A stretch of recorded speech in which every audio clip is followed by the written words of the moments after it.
जंगल म्हणजे फक्त झाडं नाहीत, तर झाडांवर वास्तव्य करणारे पक्षी, झाडांच्या खाली वास्तव्य करणारे प्राणी, अगदी पालापाचोळ्यामध्ये राहणारे सुद्धा. खरं तर जंगल म्हणजे एक प्रचंड मोठा ऑर्केस्ट्रा आहे. हजारो कलाकार आपापली वाद्य घेऊन सरसावून बसलेले आहेत.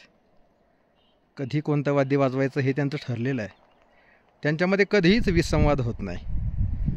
सतत आनंदाचं गाणं गाणं आणि त्यातून सुंदर मंजूळ असे स्वर निर्माण करणं हे जंगलाचं वैशिष्ट्य आहे. आणि त्याकरता जंगलाचं आस्वादन करावं, जंगलामध्ये हरवून जावं, स्वतःला हरवावं, जंगलाशी एकरूप व्हावं आणि मग जंगलाची भाषा समजू लागते.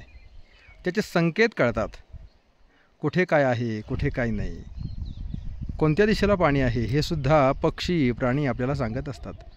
फक्त ती भाषा समजायला हवी आणि त्याच्याकरता त्याच्याशी अगदी जवळ जाऊन त्याच्याशी एकरूप होता आलं पाहिजे.